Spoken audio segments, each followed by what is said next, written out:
This is Beyond Category, and I'm Eric Felten. We're here at Blues Alley in Washington, D.C. to hear a fantastic young piano player, Sullivan Fortner. He's made a name for himself in bands with Christian Scott and Roy Hargrove, but we get to hear him today playing solo. Let's check it out.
Sullivan Fortner. Oh, boy. Fabulous. That was beautiful. Oh, thank you. Thank you so much. So that was Begin the Beguine. Great song from Cole Porter. It's appropriate that you played a Cole Porter tune because you just won the American Pianists Association Jazz Prize, which is the Cole Porter Award. There was some formidable competition. I mean, Christian Sands on piano, Chris Bowers, who had won the Thelonious Monk competition a couple of years ago. Those are some great players. Oh yeah, I was thoroughly shocked that I won. All the guys, like you said, they're all formidable and all well accomplished, and we all share bands together. And you know, we play in New York. We show up to each other's gigs in New York, and you know, tease each other, have fun. So it was like the competition wasn't really a competition. It was more like a hang of brothers and fellow musicians, piano players. So it was great. I had a good time. We've got you playing in a solo context here today. How often do you get a chance to play solo? You know, I studied with different piano players that talk about solo piano playing, but rarely ever have I ever gotten a chance to exercise it. And that competition allowed me the opportunity to do so. You know, one of the things I hear in your playing is the sounds of Art Tatum, who was, I think, the greatest solo piano player of all time. The greatest pianist of all time. You know, the thing is, you don't hear that much Art Tatum from piano players these days. There's a whole world of music in what he did, but it's almost like players shy away from it because it's just too scary. It's really scary. It's really personal. Because once he's like Errol Garner in the sense that once you start playing, it's like, oh, he's playing like Art Tatum. He's trying to play like Art Tatum. You know what I mean? So how do you incorporate elements of Art Tatum, things you've learned from Art Tatum, without sounding like you're trying to sound like Art Tatum? Well, one of the things that my teachers, I credit my teachers for helping me understand, is that if you want to study a player, you have to study the people who came before him. And you have to kind of understand the time and the function of the instrument during that time period. So people like Art Tatum was influenced by Fats Waller, James P. Johnson, and Will the Lion Smith, and all kinds of classical music, and all kinds of big bands and vocalists and all these things. Well, I also love your ballad playing. I'd love to hear you play a ballad for us. I think we can get you to do one right now. Sure. All right. I guess I'll play Don't Blame Me.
Sullivan Fortner.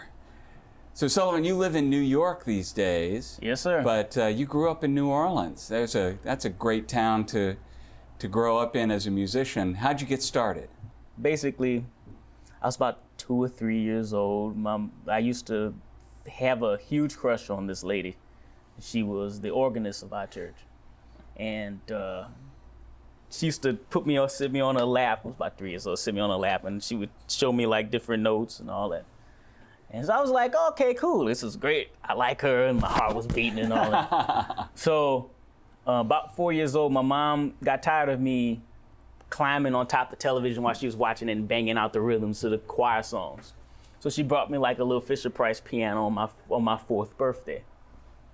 And one day, the Jeopardy theme song came on television. And just out of the blue, I was able to pick out the melody. On the Fisher-Price On the little piano. octave Fisher-Price piano. But the thing that flipped her out the most was that on those pianos, there aren't any black keys. And there isn't anything greater than an octave. So I knew where the octave shifts were, and I knew where the half steps were. So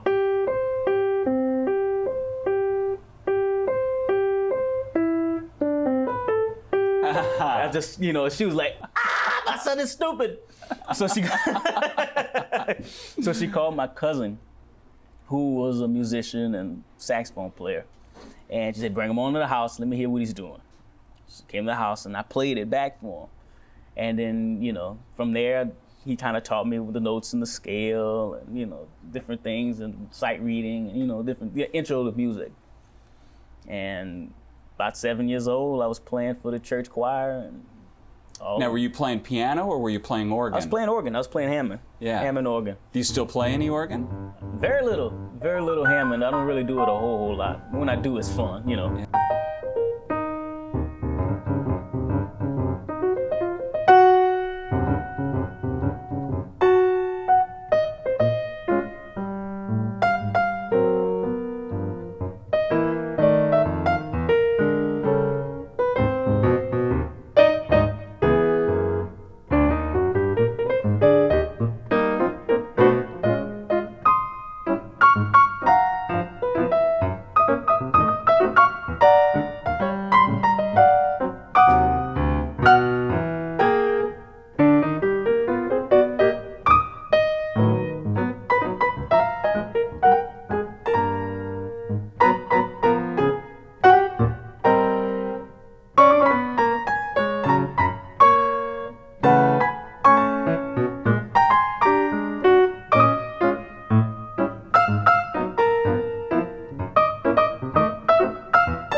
Sullivan Fortner.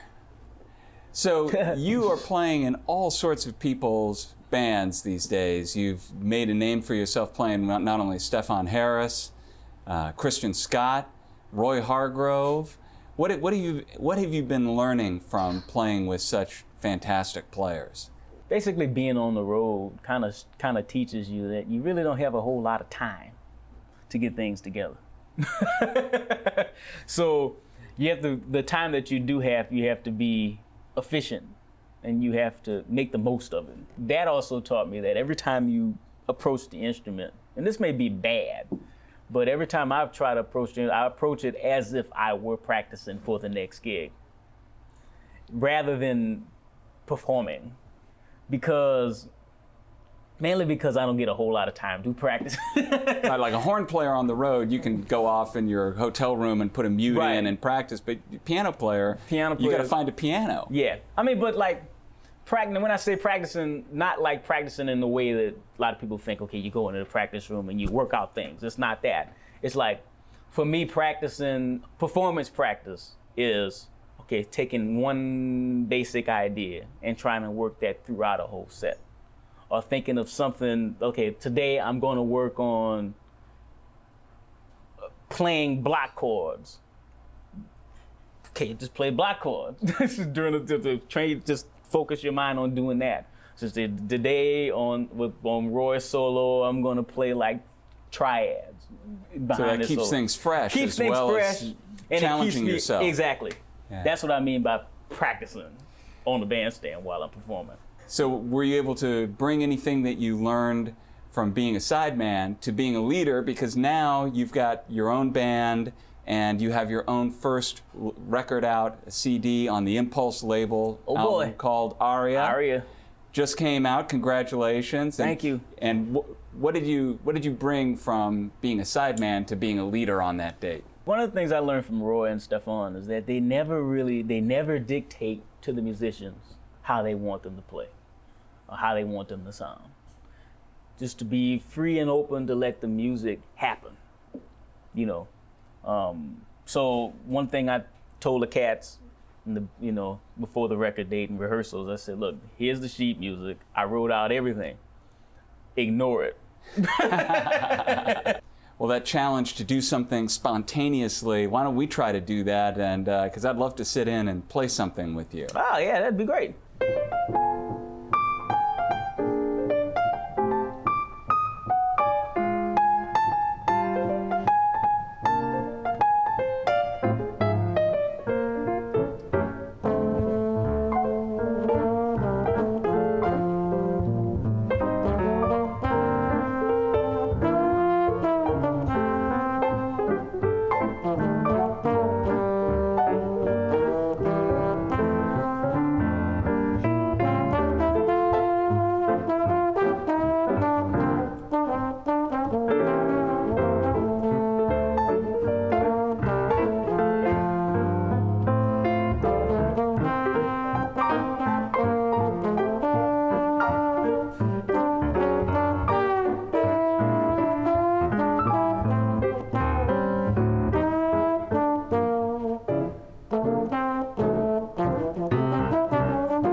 I'd like to thank Sullivan Fortner for joining us today. And I'd like to thank Blues Alley for hosting us. But most of all, I'd like to thank you for watching. I hope you'll join us again soon for more good music on Beyond Category. I'm Eric Felten.